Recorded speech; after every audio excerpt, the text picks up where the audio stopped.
Hey everyone, this is Mark Trikel with another episode of With Flying Colors. I'm back again with Steve Farr and Todd Miller, formerly of NCUA, currently of my team at Credit Union Exam Solutions. How you guys doing today? Feeling good. Feeling good. Feeling Doing good. All great. right. All right. That's good. That's good. And we have a lot of longtime listeners and we appreciate that. But occasionally every week we get a few new listeners. Steve, if you could give a little bit of your background for someone who may not have heard you on the podcast previously. I'm going to take my background and make it up more specific to this topic, but I spent 30 plus years at NCUA. The first 15 was predominantly as a problem case officer. And as a problem case officer, you're working with, of course, most troubled credit unions. And I did it pretty much throughout the nation. But in those cases, I dealt with a number of issues where we had to deal with underperforming management or underperforming boards of directors. So that was a good experience there. Then for the last 15 plus years, I was in NCUA. I was in the central office. And one of my duties in there was I wrote the enforcement manual, which deals a bit with this topic inside of there. The other thing I did get to deal with was seeing what regions were putting out in dealing with problem management in particular. They can take that experience going forward. And lately we've been focused a lot on corporate governance. So I think that as in this job, and I think that'll come into play. You got it. Great summary. And Todd?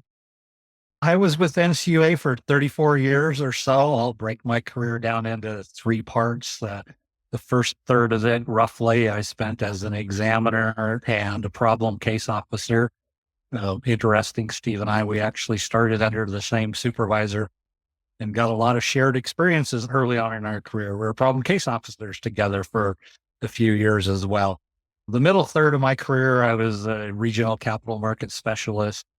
And then the last third of my career, I was a director of special actions, supervising problem case officers, capital market specialists, regional lending specialists, dealing with a lot of troubled credit unions and those underperforming ones as Steve characterized them. But I'm going to guess that you guys work for the same director of special actions, but without naming names. Is it the guy that you had a secret code where if you dropped the pen, he was supposed to stop talking? Yep, we did work for him together. Yeah. And we love him. Yeah, we love to death. I worked for him too in another job. And when I tried dropping the pen, he just ignored it. He generally ignored ours too. All right. So with that, organizational reviews, we've seen this in a small number of situations. Nonetheless, I'd say it's a growing trend from our client sample that we've seen situations where credit unions have been asked in some form or another to do an organizational review. So with that, I'll just leave it as a broad statement like that. And Steve, kick it to you to give your thoughts on this whole process, this whole requirement, excuse me. Yeah, I would start by saying, if you're ever in a point to where your examiner starts talking about the need for the credit union to get an organizational study or an assessment of senior management, things are serious, very serious. And your CAMEL code should be reflective of that.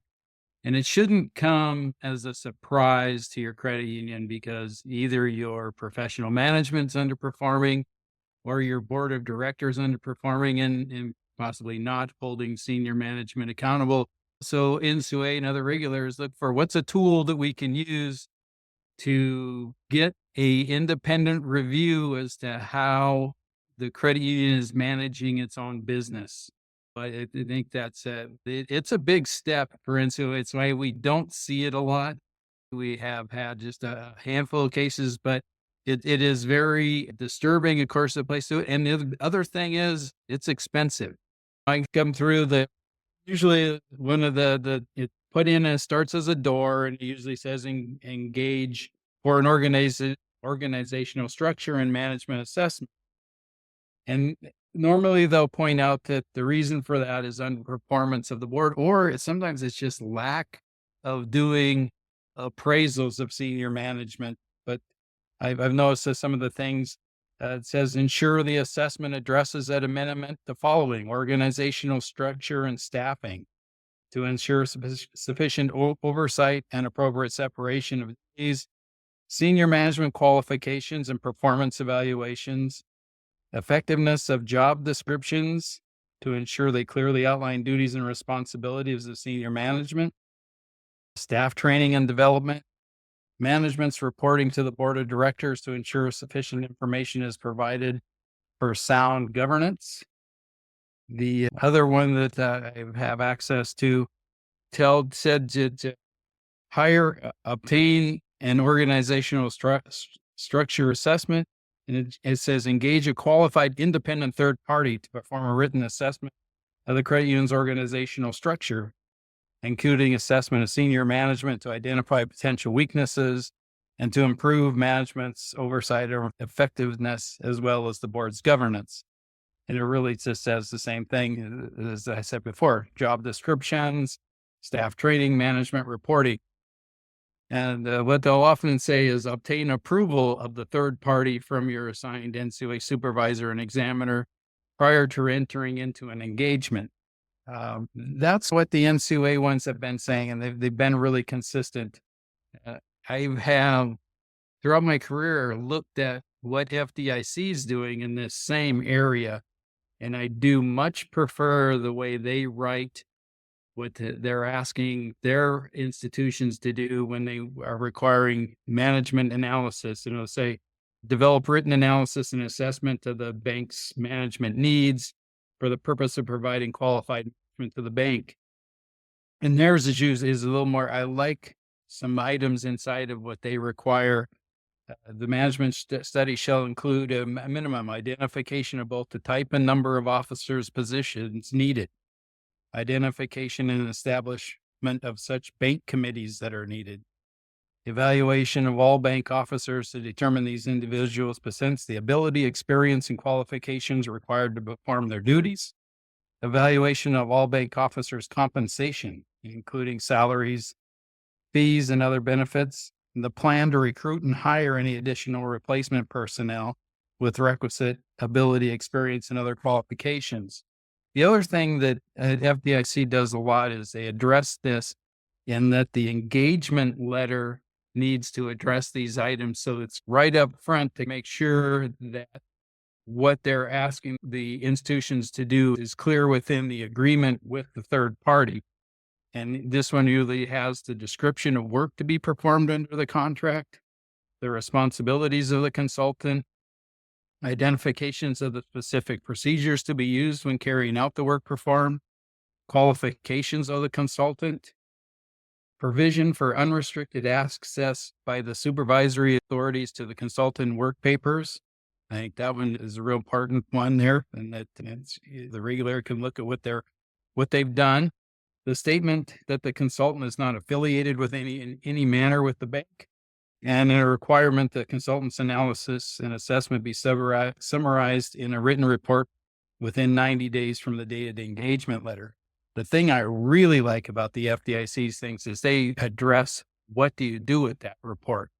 And it says within 30 days of the consultant study, the board must submit to the supervisory authorities an acceptable written management plan that addresses the findings in the consultant study.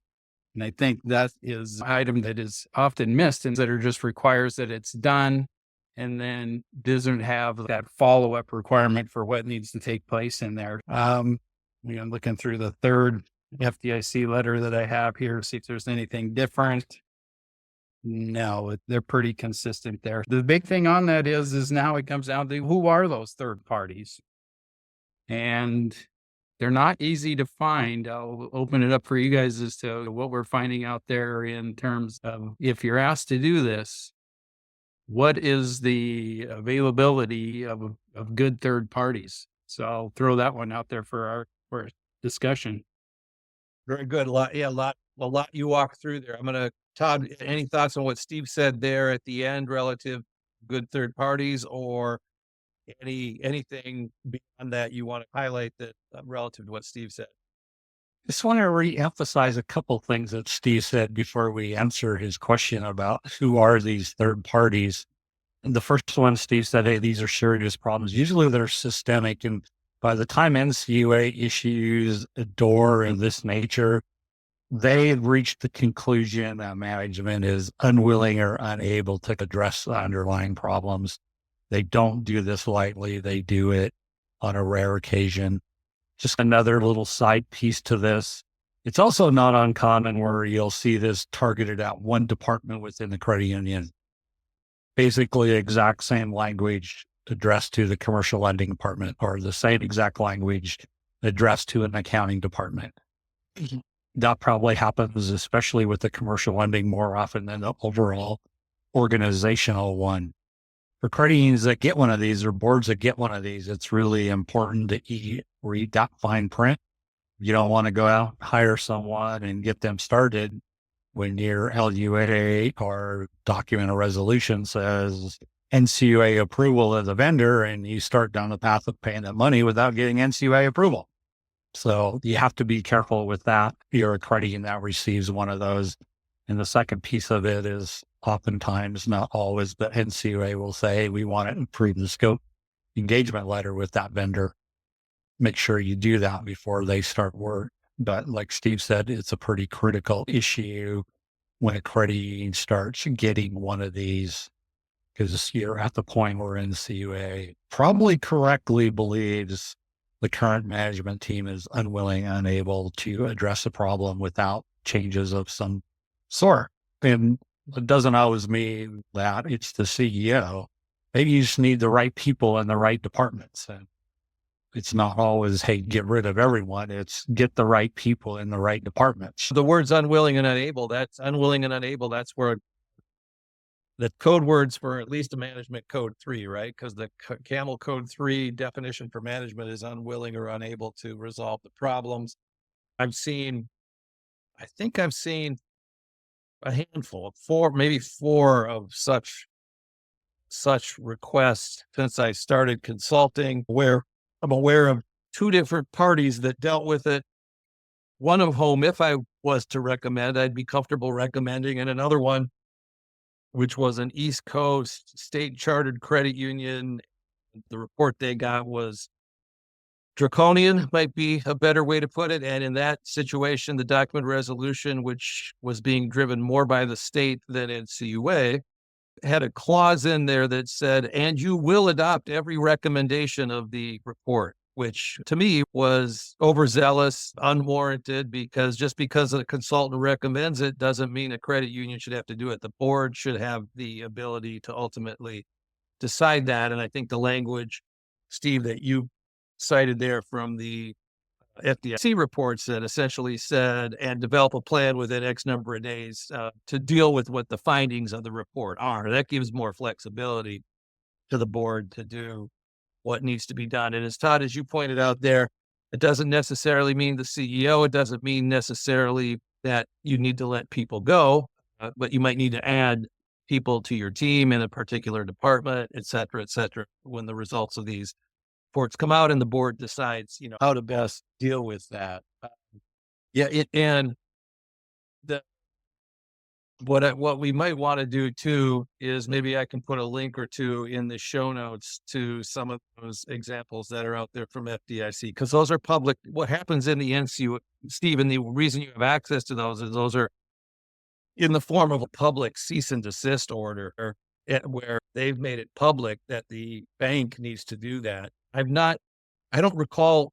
I know I never used that at NCUA, where I went with a C&D and made it public that a credit union need to do it. That's a tool that FDIC uses far more than NCUA, but we could put a link to that in the show notes of this exam.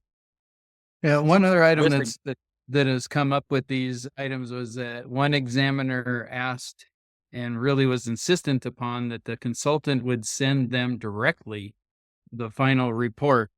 And I really was uncomfortable with that, because the credit union has engaged this person. They have done that report for the credit union. I think it's only right that the credit union should be able to receive the report, attach a cover letter on it saying that here's the report, basically stating their understanding of what the report says and what they're going to do with it, to provide at least some insight to the examiner versus just getting the report directly from the vendor, in which the credit union would at the same time be seeing the report. Yeah, great point. I would say that you definitely the credit union should definitely have the opportunity to see it first and then forward it along. Obviously, NCUA can get access, but it's a little bit of an overstep there. I agree with your thoughts relative to that. The other thing that pops into my mind is, and I've advised a lot of credit unions relative to this, who the credit union employs is 100% up to the credit union. Now, if you're a troubled institution and you're needing to bring somebody on, and you're a code 4, you're a code 5, some higher level positions and board positions need to be approved by NCUA, but you get to propose who you want.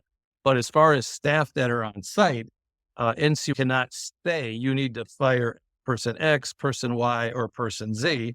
And they cannot be that direct. These approaches where they're looking for organizational reviews, if there is someone that in NCUA's mind they believe shouldn't be at the credit union, this is a little bit of leading the horse to water, saying, hey, we know you have weaknesses here. Hire a consultant to help you figure out where they are. That's as close as NCUA can come in those situations to addressing deficiencies in management. Any general thoughts on what I just said there? The one or two times where I've done this as a DSA or a problem case officer, it's exactly the situation you outlined. We generally knew who the problem employees were that needed to be replaced, either by terminated or by someone else stepping into their role and demoting people or what have you. Almost as examiners or as the director of special actions, we knew who that person was. Having an organization review like this done was a way to get and convey that same information to the board, because a competent third party is going to identify the same areas, and it was generally effective the times we've used it in that manner.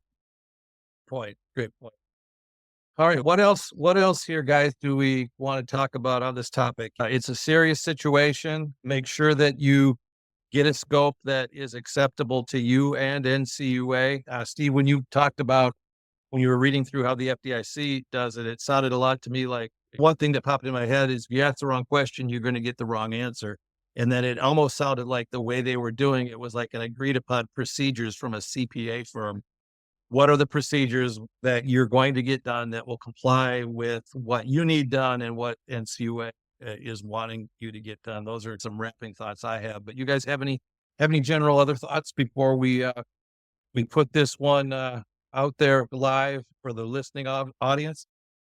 I think one of the main things is if you get one of these things, you're going to probably have to practice some humility, and that'll probably get you through it a lot easier, and to recognize that, yeah, you're not perfect and you may have some blind spots that this can help you with, but those credit unions to deal with it in that if it's the CEO they're after, but if the CEO can say, you know what, I don't need to be the smartest person in the room anymore. I really just need to get better people underneath me and get an understanding of what skills are needed there.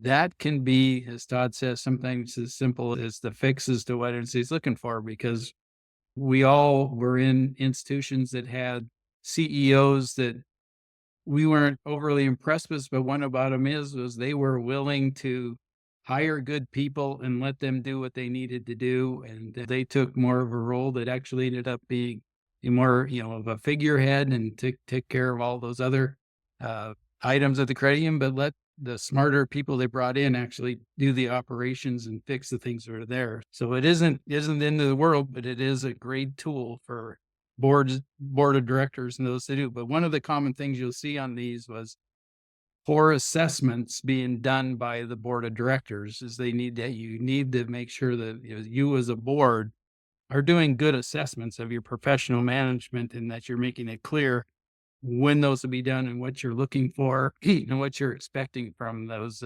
top level managers. Great point. Todd, Steve, you just reminded me of something I'm going to mention here in a second, but Todd, any final thoughts for me? No, other than that, these are costly. You need to take them seriously. Read those reports closely when you get them back. You paid a lot of money for them. I think Steve hit a great point that you need to approach it with some humility. Just getting the report done and throwing it in the drawer is not going to appease the examiners, and it's not going to address the issues that they want addressed. And generally, when you get one of these, it's not one problem that you're facing. It's generally systemic problems throughout the credit union. And it does require, as Steve said, some smarter people with deeper backgrounds to fix them. Ultimately, if you continue to be unwilling or unable, your credit union may end up in conservatorship or insolvent. Take it very seriously, because we've done podcasts on conservatorship in the past, and that's the next step after one of these if this doesn't address the problems in an effective manner. That's another great set of points there. And Todd, you segued into one thing that the example I was going to give here to wrap it up. And that's the word conservatorship. And of course, conservatorship is when NCUA has removed the board and NCUA is running the credit union, and the credit union can be merged or can be returned to the members. And I was going back to a situation where we had a conservatorship in the region I was in, and I was watching the Super Bowl and the phone rang, and it was the regional director, and we were supposed to be flying on Wednesday to recommend a credit union come out of conservatorship. And of course, you put in a long package saying all the problems are fixed and the team that's running this is supreme.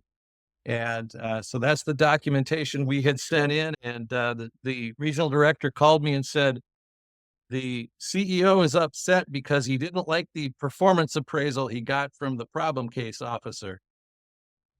They had given the CEO a bad review between when we sent the package in and when we were going to do the presentation. It was a really bad performance review for the CEO. So I had to call the director of special actions during halftime. And I said, Director of Special Actions, we have this situation. We've just told the NCUA board this is going on. The CEO is upset and isn't going to accept this appraisal. I said, you need to talk to the problem case officer and resolve this issue. He called the problem case officer who didn't want to change it. He called me back and said, he's not going to change it. I said, okay, so here's my question for you. I said, he's not going to change it. Tell him to call me and explain why he put a package into the NCUA board that said everything is fantastic, but this guy is unacceptable. Okay, if he can answer that question, he doesn't have to change that appraisal. And by the end of the game, I got a call back and said, we've revised the appraisal and sent it to him. But the regional director ended up flying and meeting with the CEO.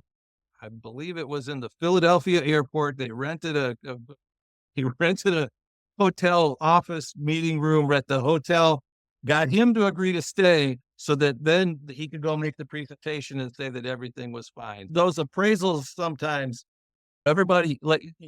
nobody's perfect, right? There's things that need to be approved. But in this instance, NCUA was trying to make a point that went awry because, again, the individual was doing a really good job. There were just some personality conflicts between NCUA and the CEO. I always wondered if I'd ever weave that story into one of these podcasts, and this is the one where it seemed to have happened. So we'll see if I edit that. I don't edit anything out, so it'll be here. All right, guys.